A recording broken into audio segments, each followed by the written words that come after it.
మీరు ఎప్పుడైనా ఉపవాసం ఉన్నారా? అది పూజ అయినా, పండగ అయినా, లేదంటే హెల్త్ కోసమైనా కానీ. అసలు ఈ ఉపవాసం అనేది జస్ట్ ఫుడ్ స్కిప్ చేయడమా? దీని వెనకాల ఏమన్నా పెద్ద రీజన్ దాగుందా? ఇది మన ఇండియాలో మాత్రమే కాదు, ప్రపంచం మొత్తం ఫాలో అవుతారు. ఇదేదో మతానికి మాత్రమే సంబంధించింది కాదు, మన ఫిజికల్ అండ్ మెంటల్ హెల్త్ కి సంబంధించింది కూడా. ఈ వీడియోలో అసలు ఈ ఉపవాసం వెనకాల ఉన్న అన్ని టైప్ ఆఫ్ రీజన్స్ ని తెలుసుకుందాం. దాని వల్ల మనకి బెటర్ లైఫ్ లీడ్ చేసే ఛాన్స్ ఉంటుంది. స్పిరిచువల్ రీజన్, ఆధ్యాత్మిక కారణం.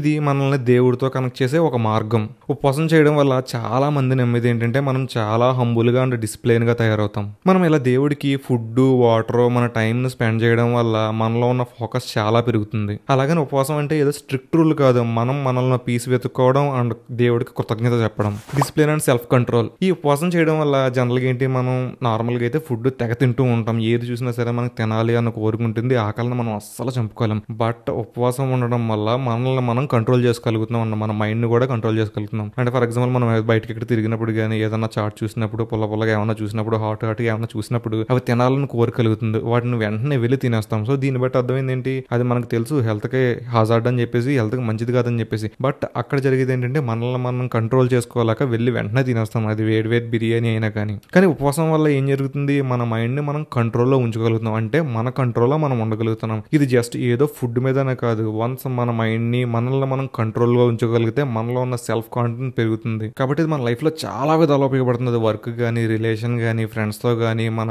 పర్పస్ అంటే జాబ్ పర్పస్ కానీ, ఏదైనా కానీ మనం వన్స్ మన కంట్రోల్లో మనం ఉండగలిగితే వాటిని కూడా కంట్రోల్ చేయగలం, మన లైఫ్ లో చాలా అచీవ్ చేయగలం. ఇది జస్ట్ ఒక ప్రాక్టీస్ లాగా అన్నమాట. Physical health benefits. ఇది మన శరీరానికి చాలా విధాలుగా ఉపయోగపడుతుంది. ఇన్ఫాక్ట్ మనం ఫాస్టింగ్ చేయడం వల్ల మన డైజెస్టివ్ సిస్టమ్ కి కొంచెం బ్రేక్ దొరుకుతుంది. దానివల్ల దానిలో ఏమైనా ఇష్యూస్ ఏమైనా ఉంటే రికవర్ చేసుకునే ఛాన్స్ ఉంటుంది. ఇది మన శరీరంలో ఉండే మెటబాలిజం ఇంక్రీజ్ చేసి ఎనర్జీని కూడా ఇంక్రీజ్ చేస్తుంది. డాక్టర్స్ కూడా జనరల్ గా చెప్తుంటారు అనమాట, అంటే షార్ట్ టర్మ్ ఉపవాసం చేయడం వల్ల మన బ్లడ్ లో ఉన్న షుగర్ లెవెల్స్ తగ్గుతాయి and energy levels and focus levels కూడా పెరుగుతాయి. అఫ్ కోర్స్ ఈ ఫాస్టింగ్ అనేది, అంటే ఉపవాసం అనేది ఎలా చేయాలో ఆ ప్రొసీజర్ లో చేయాలి. మరీ ఓవర్ గా చేసినా కూడా మనకి చాలా లాస్. ఇది చేయాల్సిన విధంగా చేస్తే మన హెల్త్ కి ఎంత బెనిఫిట్, ఓవర్ డోసేజ్ చేస్తే అంత నష్టం కూడా. Mental clarity. చాలా మంది వాళ్ళ డైలీ రొటీన్ లైఫ్ లో చాలా ఫాగీగా అండ్ చాలా డిస్ట్రాక్టెడ్ గా ఫీల్ అవుతారు. ఈ ఉపవాసం చేయడం వల్ల నెక్స్ట్ ఏం తినాలి, ఏం వండుకోవాలి, ఏం ప్రిపేర్ చేసుకోవాలన్న థాట్స్ అసలు ఉండవు. సో కాబట్టి మన వర్క్స్ ఏవైతే ఉన్నాయో వాటి మీద ఫోకస్డ్ గా ఉండొచ్చు. ఇన్ఫాక్ట్ ఉపవాసం చేసిన తర్వాత కొంతమంది చాలా లైట్ గా, బాగా ఫోకస్డ్ గా ఫీల్ అయ్యారంట. ఇది మన మైండ్ లో ఉన్న డస్ట్ ని క్లీన్ చేయడం లాంటిది. డిటాక్సిఫికేషన్, శరీర శుద్ధి.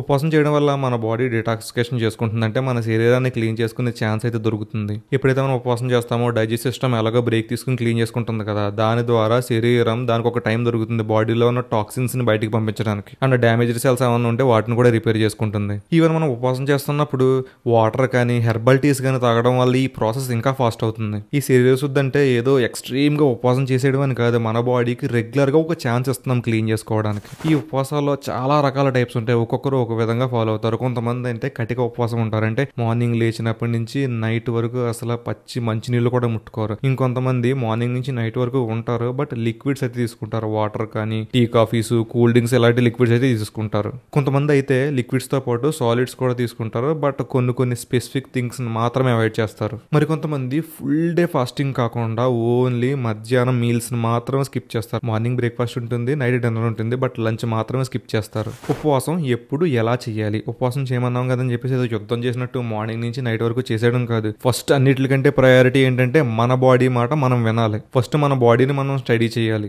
అంటే చాలా మంది ఉపవాసం స్టార్ట్ చేసిన తర్వాత కొంతసేపటికి డిజీనెస్, అంటే కళ్ళు తిరుగుతున్నట్టు, బాడీ తోలుతున్నట్టు అలా అనిపిస్తుంది. అలాంటి టైంలో ఉపవాసం అస్సలు చేయకూడదు, ఎందుకంటే వాళ్ళ బాడీ ఆ ఫాస్టింగ్ కి, ఉపవాసానికి సపోర్ట్ చేయట్లేదు. ఇన్ఫాక్ట్ ఉపవాసం చేస్తున్నా సరే వాటర్ తాగుతూ ఉండాలి. Extreme exercises and extreme heavy works, బాగా టైర్డ్ అయిపోయి వర్క్స్ అస్సలు చేయకూడదు. షుగర్ పేషెంట్స్, హెల్త్ ఇష్యూస్ ఉన్న వాళ్ళు అయితే ఇంకా కేర్ తీసుకోవాలి. ఈవెన్ యాక్చువల్ గా చెప్పాలంటే వన్స్ ఫాస్టింగ్ ఎప్పుడైతే అయిపోతుందో ఈ షుగర్ పేషెంట్స్, హెల్త్ ఇష్యూస్ ఉన్న వాళ్ళు ఒక్కసారి డాక్టర్ని కన్సల్ట్ అయితే మంచిది. ఉపవాసం అంటే మొత్తానికి తినడం మానేయడం అని కాదు, మనం తినేది మనం లిమిట్ లో పెట్టుకోవడం అండ్ మన బాడీ మాట వినడం. చాలా మంది ఉపవాసం చేసిన తర్వాత స్ట్రాంగర్ గా, లైట్ వెయిటెడ్ గా, చాలా యాక్టివ్ గా ఫీల్ అవుతారు. అంటే చాలా మంది రంజాన్ లోని, ఇన్ జనరల్ గా చెప్తున్నాను, ఫెస్టివల్స్ లో రంజాన్ లోని, మహాశివరాత్రి ఇలాంటి వాటిల్లో ఫాస్టింగ్ చేస్తారు. కొంతమంది పూజలు ఏమన్నా చేసినప్పుడు చేస్తారు. ఇంకొంతమంది దేవుడికి సంబంధం లేకుండా వాళ్ళ హెల్త్ కోసం నార్మల్ గా రెగ్యులర్ గా ఫాస్టింగ్ చేస్తూ ఉంటారు. ఉపవాసంలోని కామన్ గా చేసే మిస్టేక్స్ ఏంటో తెలుసా? వన్స్ ఉపవాసం అయిపోయిన తర్వాత పొద్దున్న నుంచి నైట్ వరకు ఉంటారు, బాగానే ఉంది. ఇన్ఫాక్ట్ చెప్పాలంటే పచ్చి మంచినీళ్ళు కూడా ముట్టుకోకుండా గట్టిగా ఉపవాసం ఉంటారు. అంతా ఉపవాసం అయిపోయిన తర్వాత, నైట్ అయిపోయిన తర్వాత ఫుల్ గా ఫుడ్ ఒకేసారి ఓవర్ గా తినేస్తారు. ఇది చాలా రాంగ్. మనం ఫిజికల్లీ అండ్ మెంటల్ గా మనల్ని మనం ప్రిపేర్ చేసుకోవాలి. ఉపవాసం చేసే ముందు మన బాడీ మాట వినండి,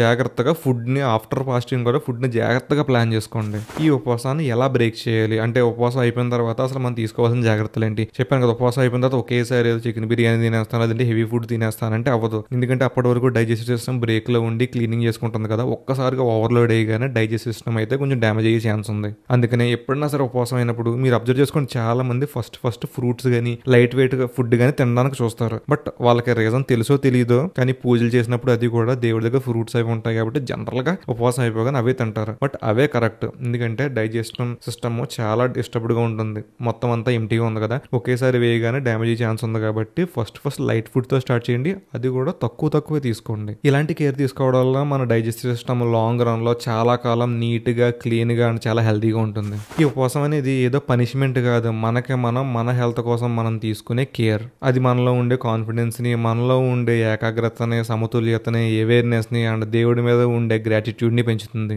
మీరు ఉపవాసం ఎలా చేసినా గానీ, భక్తితో చేసినా, పూజలో చేసినా, ఏదైనా ఫెస్టివల్ టైంలో చేసినా, లేదంటే మీ హెల్త్ కోసం మీరు చేసినా గానీ కరెక్ట్ ప్రాపర్ గైడెన్స్ తో చేయండి. మీరు ఎప్పుడైనా ఉపవాసం చేశారా? ఇన్ కేస్ ఉపవాసం చేస్తే కనుక ఆ ఫీలింగ్ ఎలా ఉందో కమెంట్ చేయండి అన్న. మీరు హెల్తీగా లైట్ వెయిట్ గా ఫీల్ అయితే కనుక అది కూడా కమెంట్ చేయండి, తెలుసుకుందాం. ఇప్పుడు మీకు తెలిసింది కదా మనం అసలు ఉపవాసం ఎందుకు చేస్తాం, మనకున్న బెనిఫిట్స్ ఏంటని. ఈ వీడియో నచ్చినట్లయితే కనుక మీ ఫ్రెండ్స్ అండ్ ఫ్యామిలీ షేర్ చేయండి అండ్ సబ్స్క్రైబ్ చేసుకోవడం మాత్రం మర్చిపోకండి. Thank you for watching.